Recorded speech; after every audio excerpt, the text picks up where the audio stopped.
We're seeing a lot of women becoming leftists, even conservative Christian women. They're deconstructing their faith and becoming ex-evangelicals if they're from that Protestant community.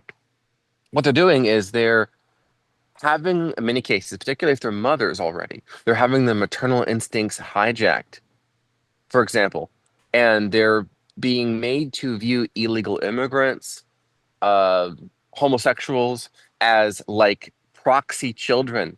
And you're a bad person if you're not taking care of these poor little people who are being oppressed by men like your husband. Joining us live right now, Joshua Lyson. Good morning, Joshua. Thanks for joining us. Good morning, Austin. I believe I have uncovered a secret social contagion, and the number of anecdotes that are exactly like this one from across the country, specifically in the millennial generation, made me wonder, I bet this is a real problem happening everywhere. And a lot of people are going to either resonate with it and say, bro, that's literally my story, or they're going to say, that's not happening. And then, of course, as they like to do, the people on the left, they will say, that's not happening. And it's good that it is. Right. A common phenomenon, right? It's not happening, but if it is happening, here's why it's good. And you were getting so many responses. One, excuse me, ex-poster said that my millennial daughter, who was raised in church, suddenly stopped believing in God. She was raised with conservative values, and after college, she changed. I don't think her husband is religious either, though. And you had sort of quoted this and said, quote, just take your liberal wife to church, be the leader, be a man. And you said weaponized algorithms are showing her more extreme left-wing content daily. You don't stand a chance. Okay, then I'll just take her phone. That's kidnapping, according to a domestic relations court. Explain. Yes. So this is a common, let's say, part of the story, a common plot point in the story, where one day the conservative Christian husband sort of wakes up and realizes that he doesn't recognize his wife anymore. He's like, wait, I saw you share such and such thing on Instagram. What was that about? Or, hey, I saw you joined, you joined X, finally after I've been telling you you should. And you posted the pride flag meme, for example, as an example. Or I saw you in that Facebook mommies group and you're talking about protect trans kids. There are no such thing as transgender kids. That's grooming. That's what are you talking about? That's transphobic. Blah, blah, blah, blah, blah, blah. And you're just like, where did my wife go? And I think an appropriate metaphor here is the men in this scenario are very much like Adam in the garden, going about his business, doing his work. Meanwhile, over here, Eve is listening to the serpentine seductions of empowerment. And that, of course, is exactly what's happening in social media. It's between her and her phone, and there is content that is appealing to her in one way or to another. We're seeing a lot of women becoming leftists, even conservative Christian women. They're deconstructing their faith and becoming ex-evangelicals if they're from that Protestant community. What they're doing is they're having, in many cases, particularly if they're mothers already, they're having their maternal instincts hijacked, for example, and they're being made to view illegal immigrants, uh, homosexuals as like proxy children. And you're a bad person if you're not taking care of these poor little people who are being oppressed by men like your husband. And it one-shots them, as the saying goes. And all of a sudden, she's eating the apple over there, and Adam, our friendly conservative gardener, doesn't know what to do about it. And oftentimes, this is a story that I hear regularly, is they then enlist the help of a Christian marriage coach or therapist or some such other professional to help them sort it out. And they can't bring their wife, obviously, because she's talking to snakes, and he doesn't know what to do. And in the Christian tradition, this is so common with the story. Not every one of them, but it's common enough that it's part of this template that we're witnessing. Is they blame you and they say, "Well, you're the leader of your household, and therefore everything that happens, it's your fault." And so, well, just get rid of the gay pride stuff. Don't let her put your kids in the gay pride gear. Well, I literally can't do that. She could have me arrested if I try to physically stop her. Well, you should have, and then you start to hear that you should have and you should have not, and then this sort of thing where it becomes the blame game, and anything happens is all your fault. One particular anecdote a fellow shared with me is he himself became extremely depressed to the point of being, I would say, quasi-suicidal in his case, because of the demoralization that happens so much to Christian men who want their marriages to who work, and they just want her back because they start consuming, let's say, Christianized Jocko Willink content, or like extreme ownership. Well, everything she says, it's your fault. Everything that she does is your responsibility. You got to take accountability. And then it will start to work in women can't take accountability. Women don't have agency. Women don't have free will like you. It's all your fault, bro. And the sort of masculinity maxing.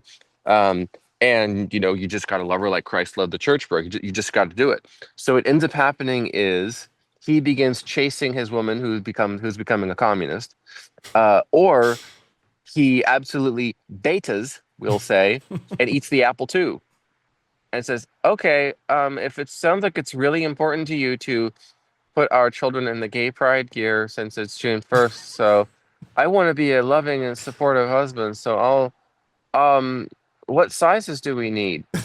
Those seem to be the two options available to the men. So it's either way, it's kind of cucking out because no matter what, it's still giving in to the left's narrative of the world and of politics. And either way, the man is Mhm. screwed. So it creates that. What is that? Is that the Hegelian dialectic, or it's the sort of trap? What do they call it? Is it a Kafka trap where there's no matter how no matter what happens, you lose. Heads I win, tails you lose, kind of a situation for Yes. men. So how do we get out of this? If it is a Kafka trap, if I'm remembering it correctly, how do we get out of this trap?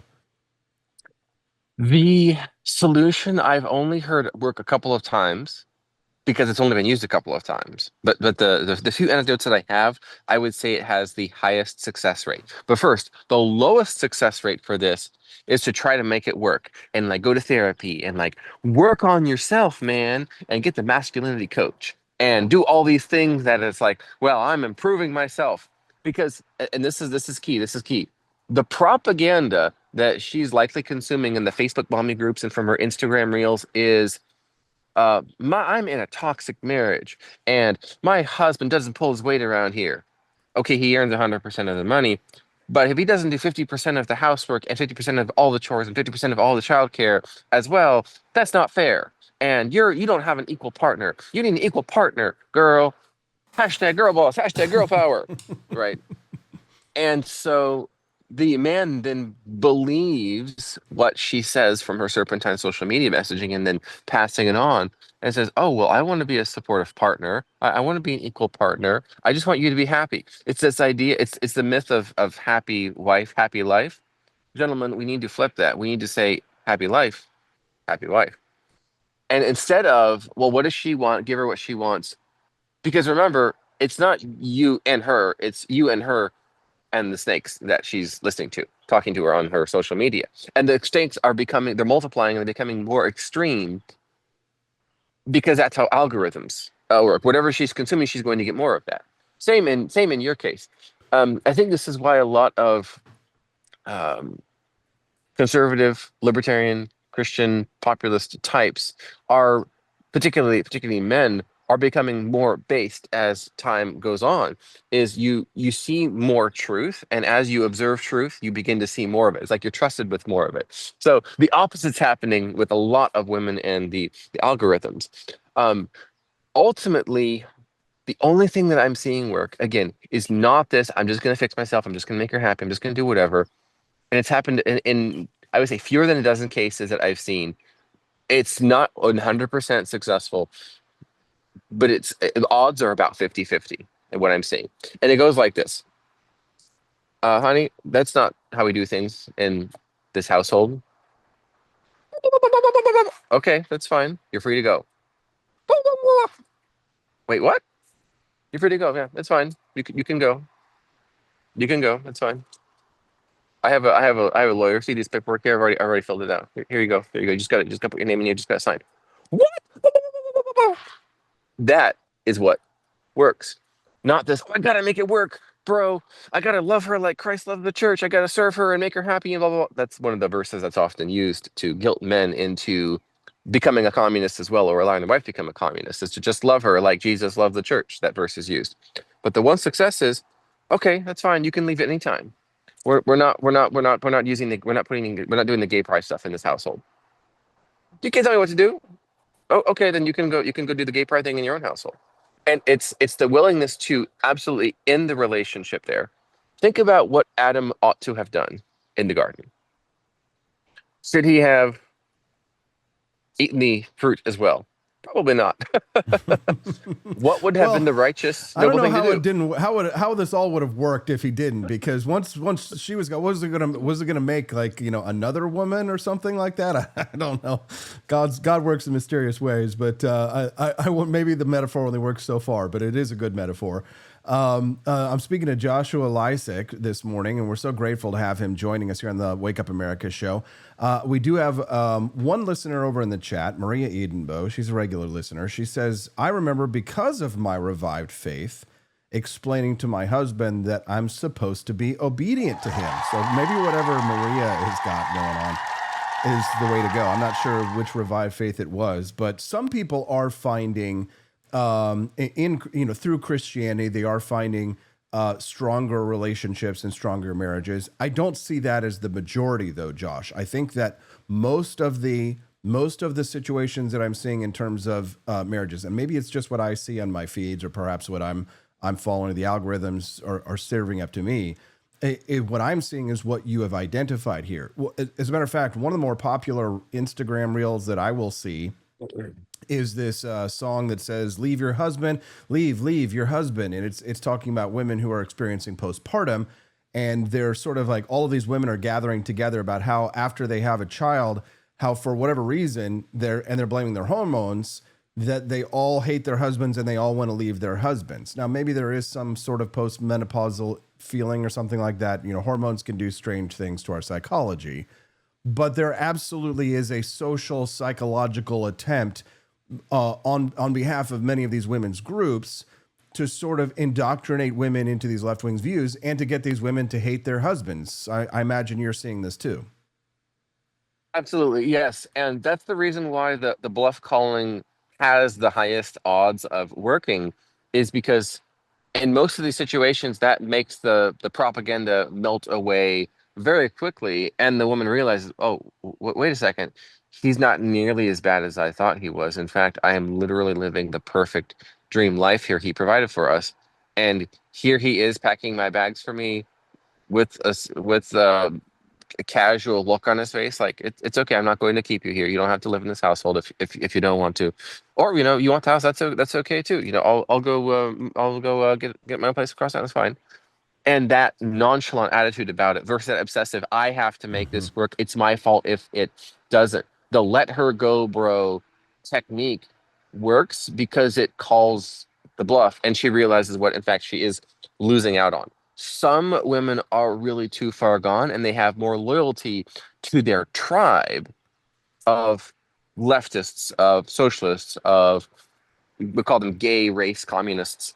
Some women have more loyalty to that tribe, and that is something that men need to grapple with, because our ancient, let's say, environment, our ancient social environment, was women together with other women and the elders of the community while the men were hunting, and they were all gathering together. And so her survival most of the time depended not on pleasing her husband who was out hunting, but pleasing her tribe who was helping process the meat and do the tanning and do the gathering and so on and so forth. And if someone didn't like her, they could just slip her a poisonous berry and no one would ever know. No one would ever know. So her loyalty to the tribe comes first. That's why it's so important for husbands who are aware of this to bring their wife into a social circle, and vice versa, that share the values. Because if push comes to shove, she's going to choose her tribe. She's not going to choose you. And this is the harshest, most painful lesson that I am imparting to the men in my DMs and who are emailing me and reaching out to me and in the replies, that if she chooses the tribe, it's probably not your fault, but it may be too late. It may be too late. There's things you need to do next time, but that doesn't. But you do not need to have any anger. You don't need to have any resentment towards her. you can let it go. And the more accepting you are of that, wow, she's over there, she's talking to that snake and she's eating the fruit. You don't have to go over there and grab it and start finger wagging and begin speaking to her like she's a child. You could say, okay, well, God, I guess that one, I messed up that one. You got another one? It's not a bad strategy, Joshua. And Yes. I can see some men potentially doing it, and then the wife does take them up on it, and then they regret it, and Yes. then they might be mad at you for telling them to do that rather than going through all the struggle sessions and doing all that. But maybe the result would have been the same either way. We can't know everybody's circumstances. But I guess in terms of like who's qualified to give advice, I'd be curious your thoughts on this. I'm not sure if you know who the X account Homath is. He does some very popular Yes. videos where he breaks down relationship dynamics. He recently made a post that talked about how his life is an absolute disaster. It's a mess. He doesn't have a healthy relationship. He doesn't have marriage. He doesn't have kids. But he's the person who kind of is like the big charts and data and infographic guy for the right these days, the manosphere, if you will, in analyzing relationship dynamics between males and Hmm. females. He's kind of up there at the top. Then you have people like him, and then his life is in shambles. And I think it's people rightfully question saying, is it necessarily the best idea to drink from what they would say is a poisoned well for their relationship views? Because a lot of this, Joshua, does have come from an area of resentment towards women, and I don't think you feel Yes. that way. I certainly don't. I think I share a lot of your views more from a secular libertarian perspective, but I definitely share your views on what's happening between these relationships and marriage. And I do see how the churches are being poisoned just from an Hmm. external perspective. But I guess I wonder, like, for example, I don't buy into the Andrew Tate hype, for example, because when I see the way somebody actually lives their life and they talk about women and relationships, I think Hmm. it's probably safer for me to not take advice from someone like that. Do you think that somebody needs to have a Yeah. healthy relationship or a healthy marriage to be able to comment on this? Because I'll tell you, my wife is a therapist. She works in the therapy business, and I guarantee you 80 to 90% of most therapists are females who hate their husbands, who are telling them to leave their husbands, and it's even worse than what you're seeing on social media. Like the therapy industry, it's all about that. So, do you think somebody has to have a good relationship, or do you think it's okay to listen to Andrew Tate and Homath? And how do should you drink from the poisoned well? Who's qualified to speak on such? How would you tell somebody like our listeners, some of whom are struggling with relationships, and I see them dropping comments in the Yes. chat? Who should they listen to? How should they know the marker, the sign of a healthy mind to share? Good advice can come from messed up people, and messed up advice can come from good people. Sometimes those who have the, let's say, curse of high IQ are unable to live a normal life with normal people. And so their personal life is bizarre. If we look at all of the greatest, let's say, inventors of the last 400 years, then we go look at their home life. It's it's not harmonious to say the least. So someone's intelligence can often mean that they're maladapted to relationships.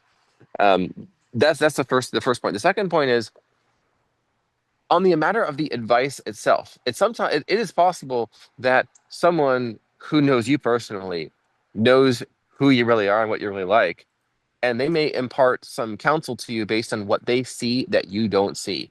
And that is oftentimes the most helpful frame for advice is here's what I noticed about what you're doing with your wife, and I'm willing to tell you. I'm not afraid of how you would think of me. So that personalized feedback can be really helpful. In terms of filtering the advice, this is where agency really can come in. You can decide for yourself, is this person, whether they're a coach or a therapist or a preacher or um, somebody who's I'm following their content online, are they projecting or are they coping? And with projecting, we often see, let's say, the toxic feminine projecting and the toxic masculine coping. The toxic feminine projecting is something like, I had an uninvolved alcoholic father, and based on my experience, therefore, all men are that way. And so the advice is, oh, it sounds like your husband is just like my father. That projection, that's an exaggerated version of it, but that projection can often come out from the toxic feminine. And then because the woman is so convincing to the otherwise noble wife, she's like, wow, I guess you're right. And she becomes hypnotized by that. I guess you're right. My husband really is that way. And then the confirmation bias kicks in, and he really is just like, maybe he's a secretly an alcoholic. And then that projection tends to work, and the marriage can spiral, the quality of the marriage can spiral from that way, and dysfunction. With the coping that men do, I have seen this a lot recently from the men who are reaching out to me, is they will go to their pastor, or they will go to an older, say, male family member or friend that they happen to know, someone that they can confide this in, and the person will, like a fortune cookie or a horoscope, just start quoting Bible verses at them about how important it is to serve your wife and love your wife and do as she pleases and delight her and serve her, bro. And their favorite verse is, love her like Christ loves the church and gave himself up for her. Like, oh, marriage is hard. It's all about sacrifice, bro. And what they're doing is they're coping, Yeah. because if you, and this is the vast majority of cases, if you observe them with their wife treats them, the man who's giving this cope advice, cope, the woman who's giving, or the woman who is married to the man giving you this advice, she treats her husband like he's a child. For example, if you see the two of them interacting, oh yes, I'll do that for you. You forgot to take the trash out. Oh, I'm so sorry. I need to go do that. Oh, and after you're done with that, I need you to clip the cat's nails. Oh, okay. I forgot. I'm sorry. I have to get up early in the morning. Yeah, but you haven't spent any time with me this weekend. I'm sorry. I've been a bad husband. And they're just. I think the phrase used is henpecked. And so, wait a second. This man is giving me the advice that he's telling himself, that's ultimately results in him subjugating himself to this poor, disrespectful behavior. And so, it seems like if we zoom out far enough, what we're seeing is women in this dynamic seem to be falling for negative lies about who their husband is, and men are falling for negative lies about what they're supposed to do, and how wrong they are, how bad they are, and they need to just do more in the relationship, and neither seems to have a poor outcome. And the outcome detachment technique seems to work really well. If well, if you're not happy with me, honey, you can go. It's okay. And there doesn't need to be any resentment or anger or rage or anything like that. If you can come to the point of even having a heart of forgiveness towards her for what she may have done to be disrespectful to you in this dynamic, it's going to be okay. And that willingness to say to myself, even though it's not okay, I can be okay with it not being okay. Therefore, I am okay. And the reason I wade into this publicly is because, unlike a lot of manosphere types, I love women. I think women are wonderful, which is why I'm calling out the serpentine of social media that's whispering in their ears. And I think men, of course, are wonderful as their counterparts as well. And they're oftentimes buying the man hate lies. And it's a sort of a second wave feminism that I'm seeing a lot of people on the right getting themselves into without Oh realizing it. yeah. It's something like men and women are literally basically just the same, and but women are better. It's very yeah, no, you're right. That's just, you know what, the way that I say it is I go, for most women in the United States, equality would be a step down.